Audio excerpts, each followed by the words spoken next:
ನಮಸ್ಕಾರ ರೀ ಸೊಕರ್ ಮಂದಿಗೆ. ಇದು ಡೇ 11 ಆಫ್ 10K ಚಾಲೆಂಜ್. ಮುಂಜಾನೆ ಎದ್ದು ಪದ್ದಸಿ ಹಲ್ ತಿಕ್ಕಗತ್ತೀನಿ, ಜಳಕ ಮಾಡಿ ರೆಡಿಯಾಗಿ ತಳ ಬಂದೆವು. ನಾಷ್ಟ ಮಾಡ್ಬೇಕಂದ್ರ ಇದೇನ್ ರೈಸ್? ಯಾವ್ದ್ರ ಸೋನಾಗೆ ಇದು? ನಾವು ಏನೇನ್ ತಿನ್ಬೇಕಾಯ್ತು? ಪಿಜ್ಜಾ ಆಗಿದ್ದು PG ಊಟ ಸಾಕಾಗ್ಬಿಟ್ಟೈತೆ. ನಾಷ್ಟ ಮಾಡಿದ್ರಿ?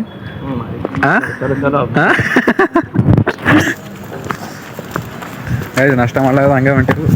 ಇದೇನ್ ತಿನ್ನೋದು ಅಂತೇಳಿ ಹಂಗ ಹೊಂಟೆವು. ಸ್ಟಾಪಿಗೆ ಒಂದು ಕ್ಯಾಬ್ ಹತ್ತಿ ಕಂಪ್ನಿ ಹೊಂಟೆವು. 8 ತಾಸು ಆದ್ಮೇಲೆ ನಡ್ಕೋತ ರೂಮಿಗೆ ಹೊಂಟೆವು. ಗೈಸ್ ಈಗ ಜಸ್ಟ್ ಕಂಪ್ನಿದಿಂದ ಬಂದೆವು, ಕಲಾಮಾರ್ ತಗೊಂಡು ಕೊಟ್ಟೆವು. ನಮ್ಮ ರಘುಬಾಯ್ದು ಫಸ್ಟ್ ಶಿಫ್ಟ್ ಇತ್ತು, ಈಗ ಮುಕ್ಕೊಂಡನ. ಏನಂತೀರಿ ನಗುಬಾಯ್? ಇದು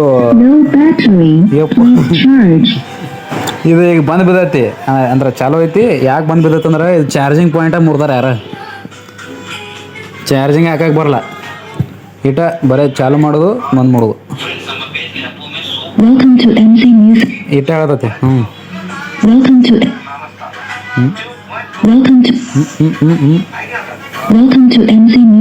ಚಾರ್ಜಿಂಗ್ ಎಲ್ಲಿ ಸಿಕ್ಕೊಳತ್ತ ನೋಡಿ. ಇಲ್ಲಿ ಹುಡುಗರು ಕ್ರಿಕೆಟ್ ಆಡ್ತಾರ, ಕ್ರಿಕೆಟ್ ಆಡಕ್ಕೆ ಹೋಗ್ಬೇಕಂತ ಮಾಡಿದೆವು. ಆದ್ರೆ ಇವತ್ತು ಯಾರು ಆಡಾಕಿಲ್ಲ.